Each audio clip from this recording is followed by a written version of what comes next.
Welcome back to another episode of Excuse My Grandma. It's Kim and my co-host, Grandma Gail. Kimmy, I'm so excited for fall. I just feel like they're new beginnings. The leaves are so changing. basic. Like, I love fall so much. I do the nail colors that are fall. I like everything pumpkin, butternut squash, apple picking. I like the whole thing. Do you know what basic is?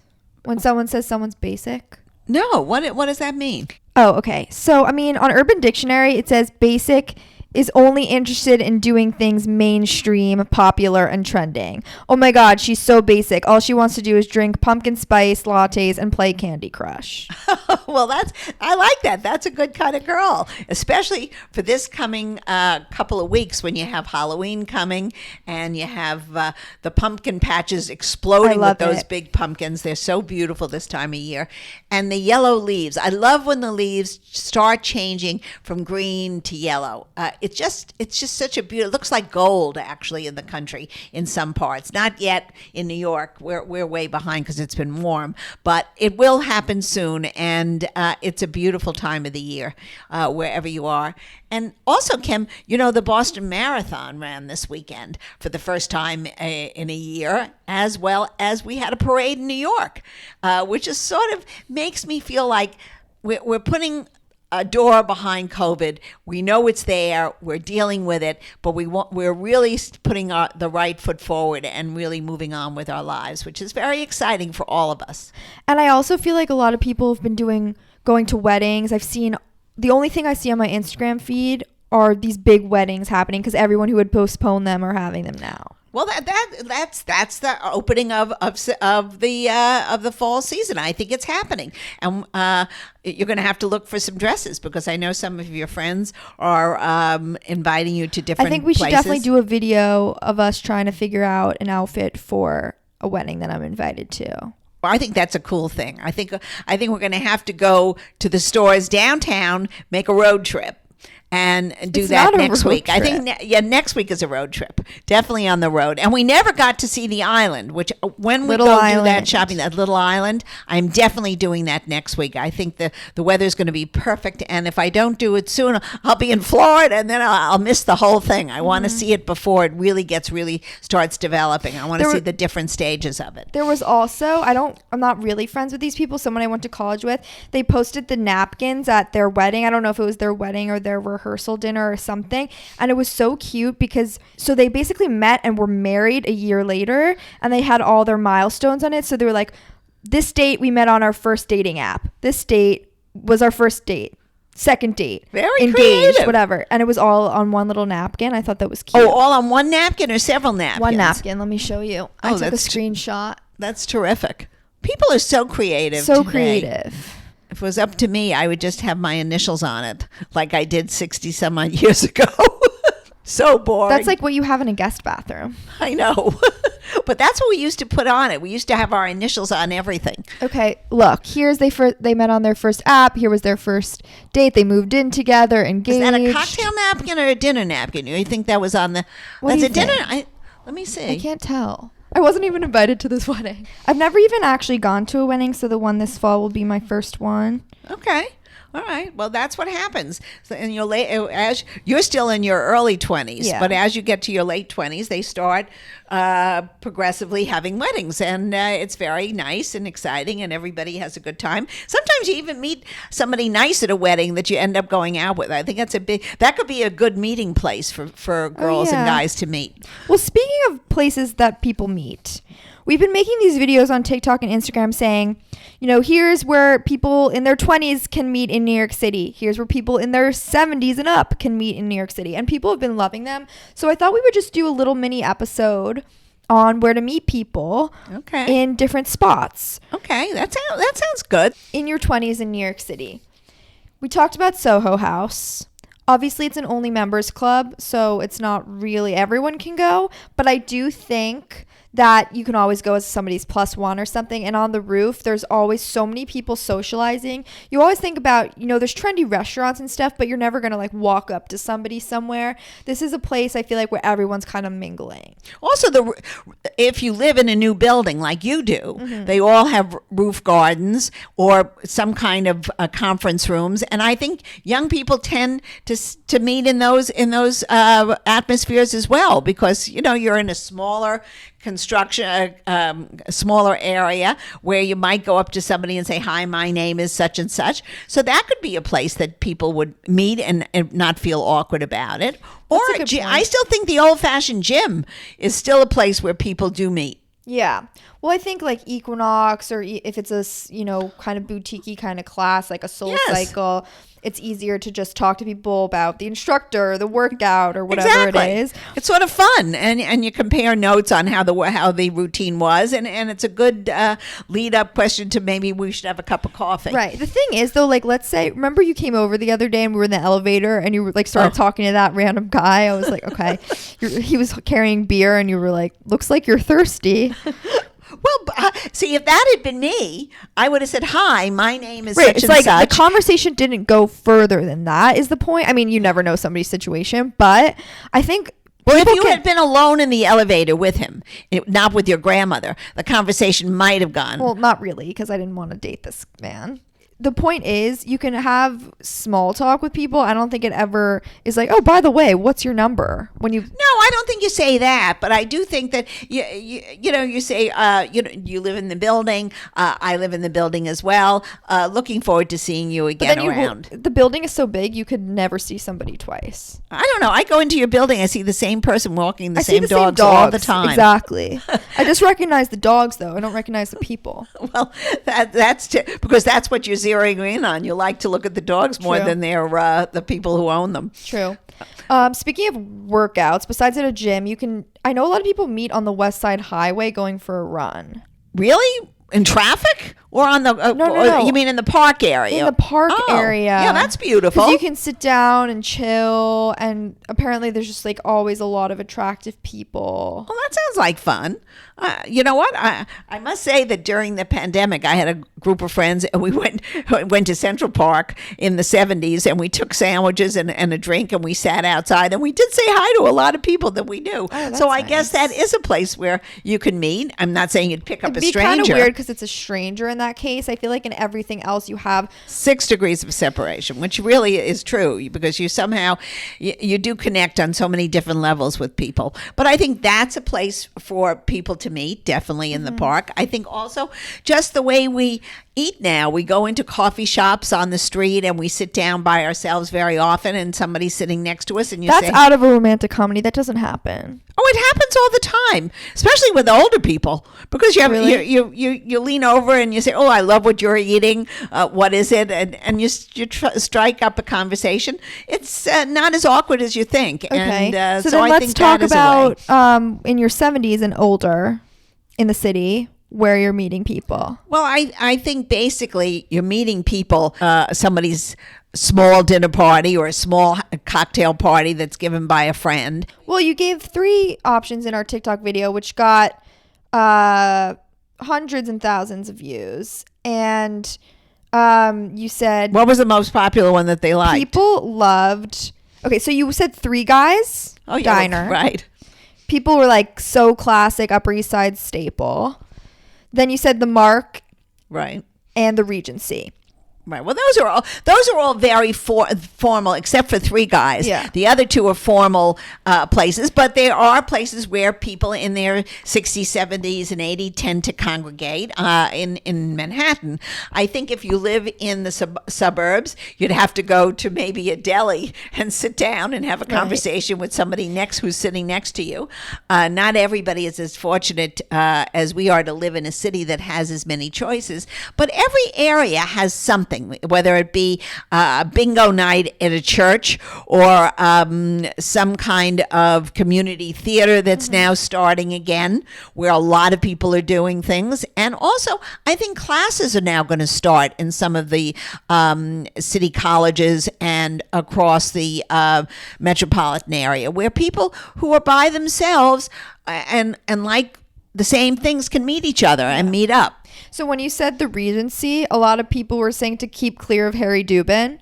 You know him? No, who's Harry Dubin? He's like always on the Real Housewives of New York, and him and this guy Tom D'Agostino. Oh yes, I know who they are. Okay, right. so they like hang out there.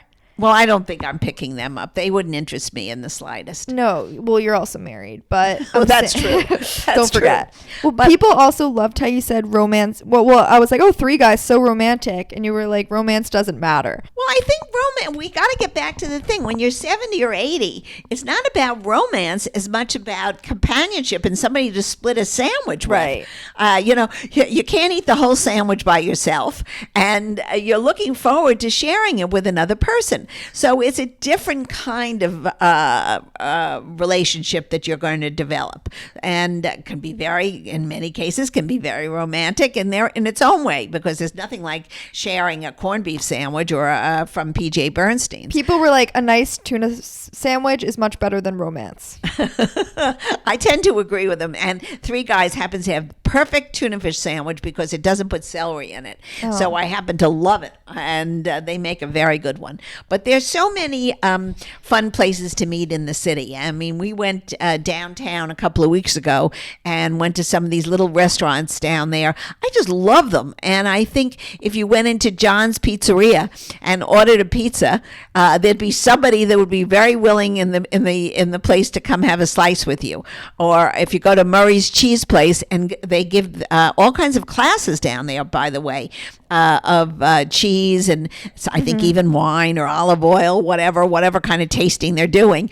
It's a fun way to meet people. And my thing would be to go to the Whitney Museum downtown or to the Jewish Museum up here or the Met. And there's always somebody online that might be interesting. And you say, hi, what are you going to see today? Maybe we should try, just as a little experiment, like talking to people on the next activity we do and see if it actually, because I bet you that none of them will turn into someone that you would be like, oh, let's hang out again. Well, you never know, Kim.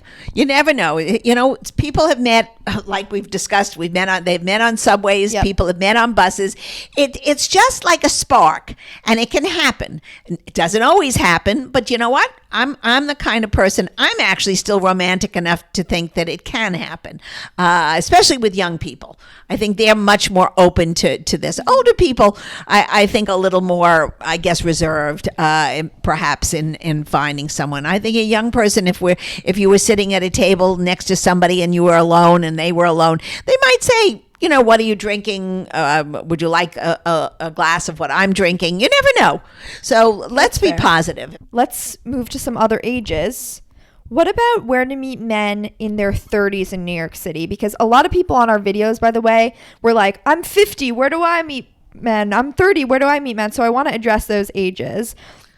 Well, now then again, now we're into a different stage. Most people in their 30s have friends who are either married or working in law firms or working in some kind of a business in Manhattan, and should have other single friends. So I still think somebody in their 30s and 40s basically meet on a fix-up from a girlfriend or a guy friend or something like that. If they're trying to go to an actual spot in New York City. Well, if you're 30 and 40, you're now going to meet, I would say, you could meet back again at the favorites. You go back to the Mark Bar is a great scene. You can have one drink. I think a lot of people are downtown too. Like I don't need to tell Cipriani people this, but I was going to say Cipriani. They had that club like Casa Cipriani.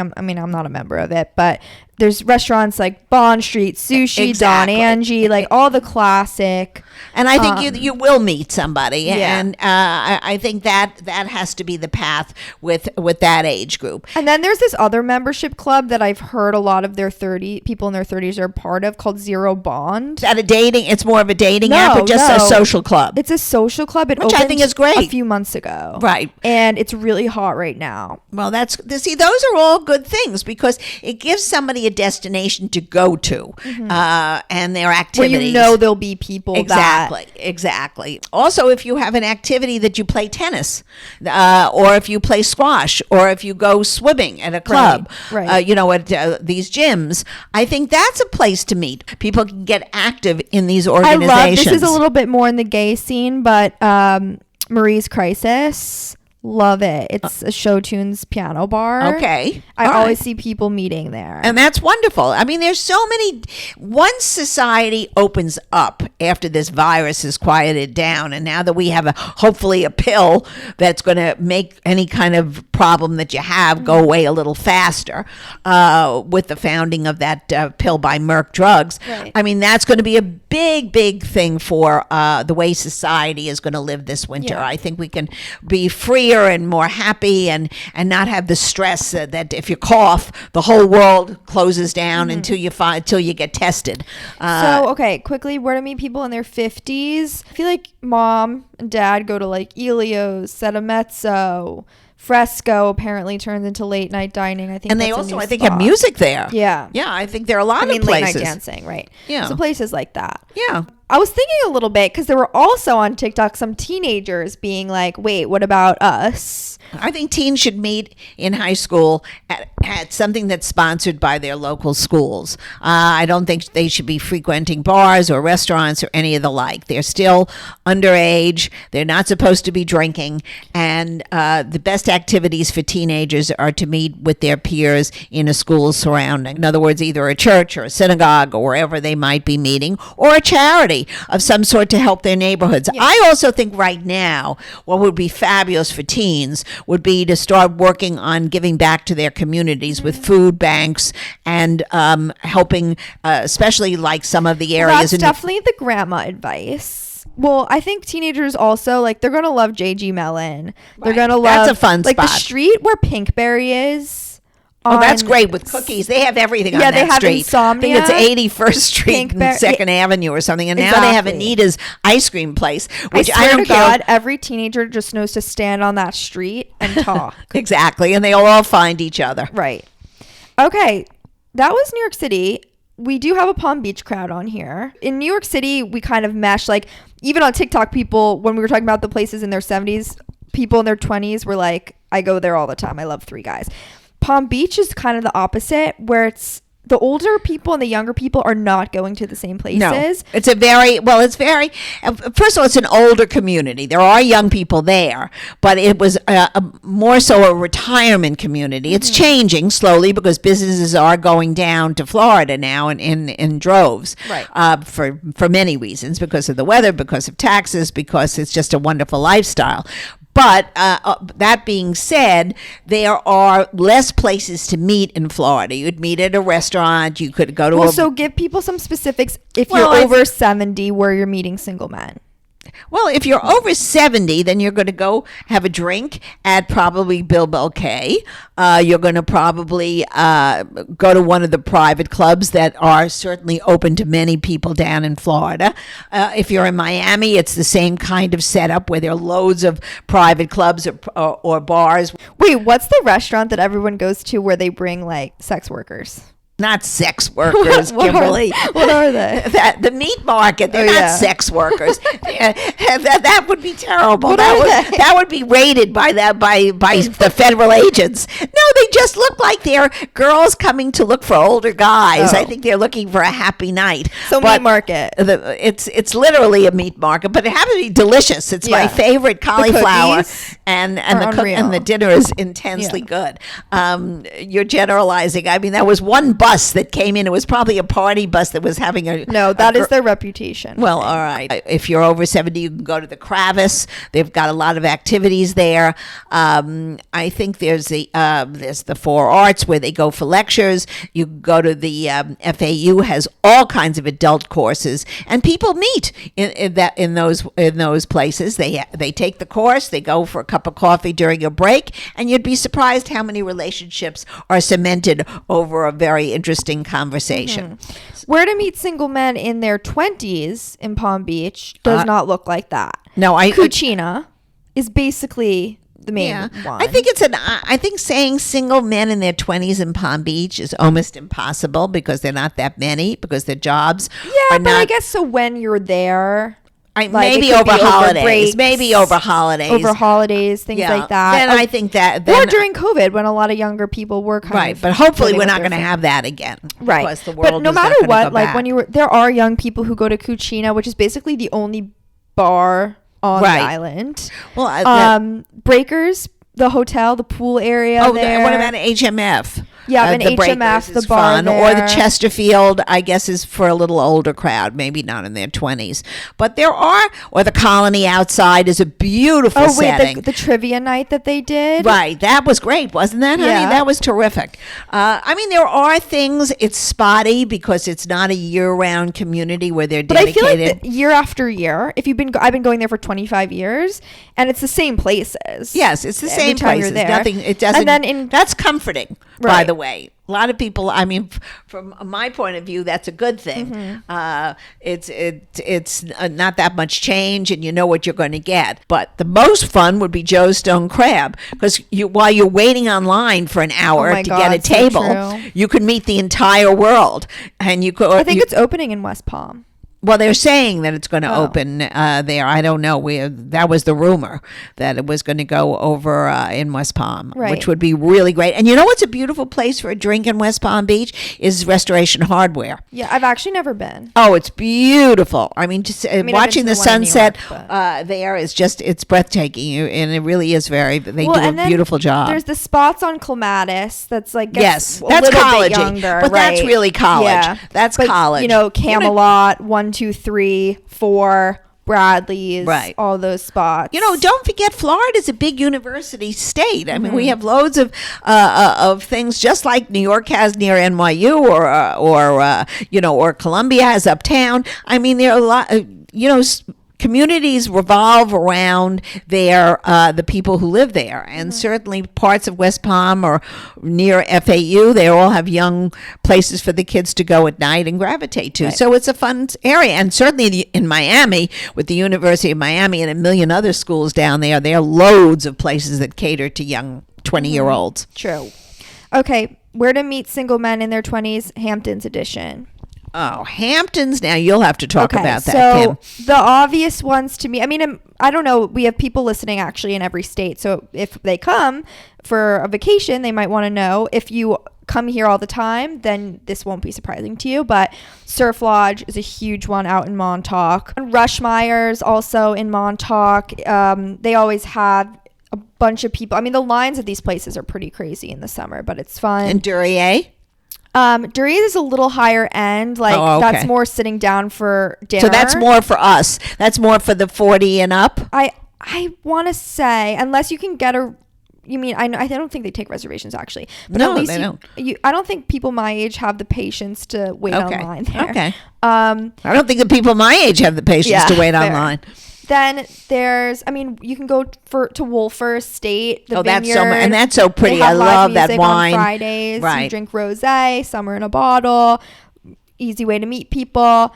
And then the last two, Stevens Talk House and Amagansett. We've talked about that on this podcast. You certainly love that. You use that a lot. I just love the live music situation. Right. Great place to meet people. And then this is a little bit younger recently, I found, but Southampton Social is the other big one. A lot of people go to that.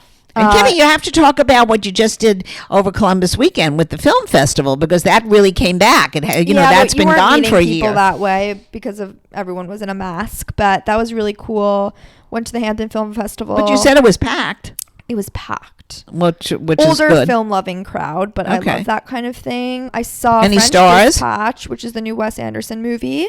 I saw Cyrano with Peter Dinklage. It was a musical about Cyrano de Bergerac. And then are any of them going to get to the regular theater? All of them. Okay. All right. And there's a bunch that are going to be on Netflix also. Okay. In the next. Yeah, that's the whole thing. I'm looking forward to that. I never have to leave my house. I've got it all on my own screen. That's the thing. I know there are people in the film world are definitely upset that we're losing the collective viewing experience. Movies are intended to be watched in a theater with an audience. Apparently, everyone in an audience, when they're watching a movie, their heartbeats synchronate. That's interesting.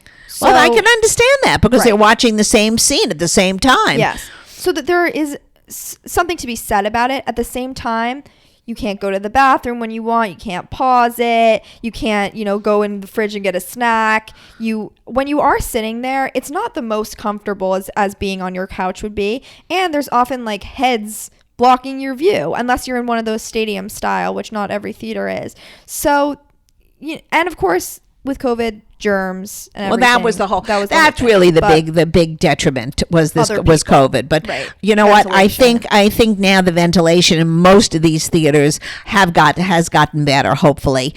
Just finish this conversation off. Where to meet single men in their 70s and up in the Hamptons. Pretty much the same places as Palm Beach. Pretty much the same. I still don't think you meet in the 70s. I still think you meet by being fixed up by a friend. Do you want to do a listener questions? Sure. What have they been asking this week? How do you know if you're a rebound? Someone wrote in. I don't know if you know.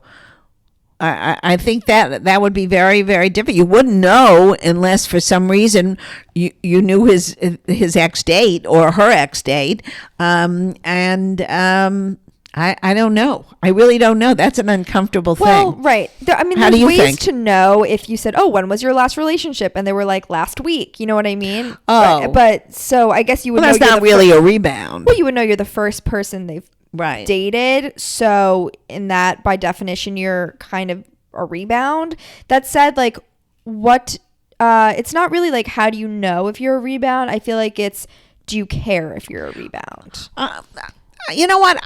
Depending on how I think this depends. If somebody had a real serious 1 year, 2 year, 3 year relationship, and then had some kind of terrible breakup, and then started dating immediately afterwards, I would be very scared to go on that date with that person, because I think they have to clear their mind. They have to first realize what caused the breakup, what was the defect in the relationship. But the thing is, like, it could be toxic. Right. I think you have to be careful.